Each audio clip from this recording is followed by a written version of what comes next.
राधे राधे प्रिय भक्तों, श्री कृष्ण दासी शिवन्या चैनल में आपका स्वागत है। आज मैं आप लोगों के लिए लेकर आई हूँ एक सच्ची घटना पर आधारित श्री राम जी की कथा या फिर कहानी भी आप उसे कह सकते हैं, जो कि हमारे भगवान की सरलता और दयालुता पर एक प्रेरक कहानी है। तो चलिए आज मैं आपको ये कहानी सुनाती हूँ। वीडियो को लास्ट तक ज़रूर देखिएगा, वीडियो को ज़्यादा से ज़्यादा शेयर करिएगा और चैनल को सब्सक्राइब करना, बेल आइकन को प्रेस करना बिल्कुल ना भूलें। धन्यवाद। तो चलिए बढ़ते हैं अपनी वीडियो की तरफ। एक आलसी लेकिन भोला भाला युवक था आनंद। दिन भर कोई काम नहीं करता, बस खाता ही रहता और सोता रहता। घर वालों ने कहा, चलो जाओ निकलो घर से, कोई काम धाम करते नहीं हो, बस पड़े रहते हो। वह घर से निकलकर यूं ही भटकते हुए एक आश्रम पहुंचा। वहां उसने देखा कि एक गुरुजी हैं। उनके शिष्य कोई काम नहीं करते, बस मंदिर की पूजा करते हैं। उसने मन में सोचा, ये बढ़िया है, कोई काम धाम नहीं, बस पूजा ही तो करना है। गुरुजी के पास जाकर पूछा, क्या मैं यहाँ रह सकता हूँ? गुरुजी बोले, हाँ हाँ, क्यों नहीं, लेकिन मैं कोई काम नहीं कर सकता हूँ गुरुजी। गुरुजी ने कहा, कोई काम नहीं करना है, बस पूजा करनी होगी। आनंद बोला, ठीक है, वह तो मैं कर लूँगा। अब आनंद महाराज आश्रम में रहने लगा। ना कोई काम ना कोई धाम, बस सारा दिन खाते रहो और प्रभु के भजन गाते रहो। महीना भर हो गया। फिर एक दिन आई एकादशी। उसने रसोई में जाकर देखा, खाने की कोई तैयारी नहीं थी। उसने गुरुजी से पूछा, आज खाना नहीं बनेगा क्या? गुरुजी ने कहा, नहीं, आज तो एकादशी है, तुम्हारा भी उपवास है। उसने कहा, नहीं, अगर हमने उपवास कर लिया तो हम कल का दिन देख नहीं पाएंगे। हम नहीं कर सकते उपवास वगैरह, हमें तो भूख लगती है, आपने पहले क्यों नहीं बताया?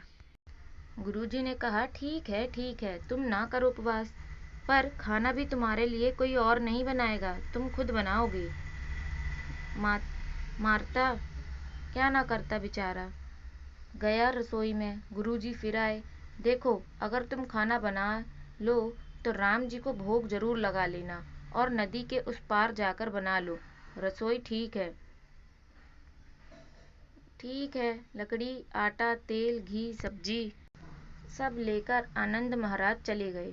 जैसा तैसा खाना भी बनाया। खाने लगे तो याद आया कि गुरुजी ने कहा था कि राम जी को भोग लगाना है। वह भजन गाने लगा, आओ मेरे राम जी भोग लगाओ जी, प्रभु राम आइए, प्रभु राम आइए, मेरे भोजन का भोग लगाइए। कोई ना आया तो बेचैन हो गया कि यहाँ तो भूख लग रही है और राम जी आ ही नहीं रहे। भोला मानस जानता नहीं था कि प्रभु साक्षात तो आएंगे नहीं, पर गुरु जी की बात मानना जरूरी है। पर उसने कहा, देखो प्रभु राम जी, मैं समझ गया कि आप क्यों नहीं आ रहे हैं। मैंने रूखा सूखा बनाया है और आपको तरमाल खाने की आदत है, इसलिए नहीं आ रहे हो ना।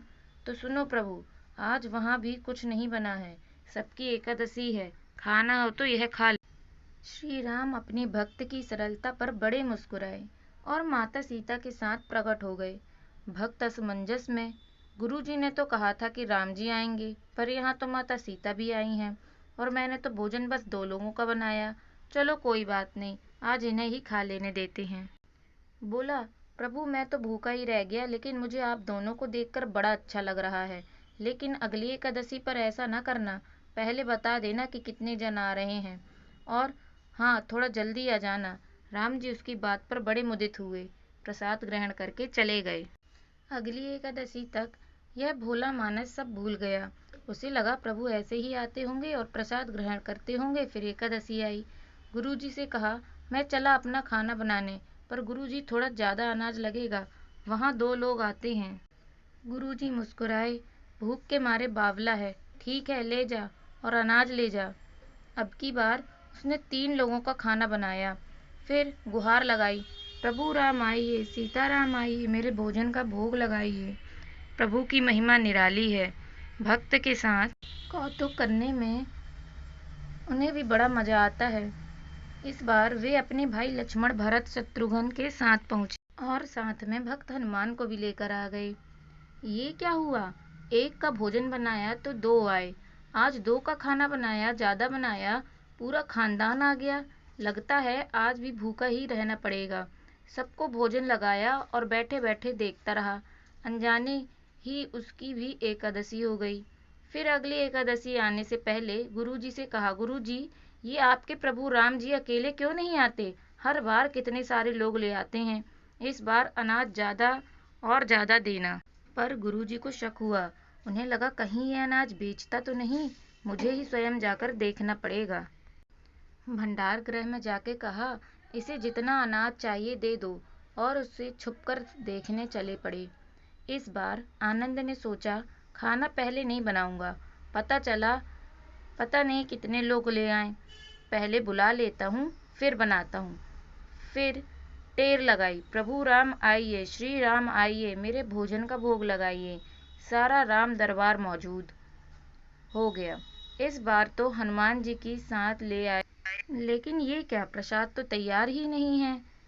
फिर भी गुहार लगाई। आनंद भक्त ठहरा भोला भाला, बोला, प्रभु इस बार मैंने खाना नहीं बनाया।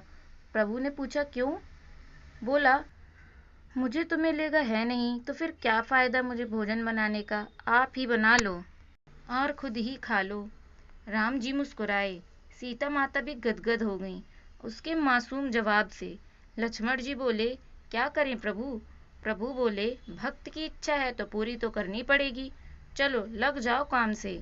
लक्ष्मण जी ने लकड़ी उठाई, माता सीता आटा सानने लगी। भक्त एक तरफ बैठकर देखता रहा। माता सीता रसोई बना रही थी तो कई ऋषि मुनि यक्ष गंधर्व प्रसाद लेने आने लगे। इधर गुरुजी ने देखा खाना तो बना नहीं, भक्त एक कोने में बैठा है। गुरुजी ने पूछा, बेटा क्या बात है, तुमने खाना क्यों नहीं बनाया? भक्त ने कहा, अच्छा हुआ गुरुजी आप आ गए, देखिए कितने लोग आते हैं प्रभु के साथ। गुरुजी बोले, मुझे तो कुछ नहीं दिख रहा तुम्हारे और अनाज के अलावा। भक्त के माथा पकड़ लिया भक्त ने अपना माथा पकड़ लिया और बोला, एक तो इतनी मेहनत करवाते हैं प्रभु, भूखा भी रखते हैं, और ऊपर से गुरुजी को दिख भी नहीं रहे, ये और बड़ी मुसीबत है। फिर प्रभु से पूछा कि आप मेरे गुरुजी को दिख क्यों नहीं रहे हैं? प्रभु बोले, मैं उन्हें नहीं देख सकता। बोला, क्यों? वे तो बड़े पंडित हैं, ज्ञानी हैं, विद्वान हैं, उन्हें तो बहुत कुछ आता है, उनको क्यों नहीं दिखते आप? प्रभु बोले, माना कि उनको सब आता है, पर वे सरल नहीं है तुम्हारी तरह, इसीलिए उनको नहीं दिख सकता। आनंद ने गुरुजी से कहा, गुरुजी, प्रभु कह रहे हैं कि आप सरल नहीं हैं, इसलिए आपको नहीं दिखेंगे। फिर गुरुजी फूट फूट कर रोने लगे और कहने लगे, वाकई मैंने सब कुछ पाया, पर सरलता नहीं पा सका, तुम्हारी तरह नहीं बन सका। और फिर प्रभु, तो मन की सरलता से ही मिलते हैं। प्रभु प्रकट हो गए और गुरुजी को भी दर्शन दिए। इस तरह एक भक्त के कहने पर प्रभु ने रसोई भी बनाई और फिर गुरुजी सहित आनंद भक्त ने उन्हें दंडवत प्रणाम किया और हमेशा से श्री राम भक्त हो गए। और श्री राम भक्त भी अपने भक्तों की लाज रखने, उन्हें दर्शन देने हमेशा आने लगे। तो ये थी हमारी प्रेरक कहानी जो कि सच्ची घटना पर आधारित है। और ऐसी ही वीडियोस देखने के लिए आपको हमारा चैनल सब्सक्राइब करना पड़ेगा और बेल आइकन को प्रेस भी करना पड़ेगा। धन्यवाद। राधे राधे।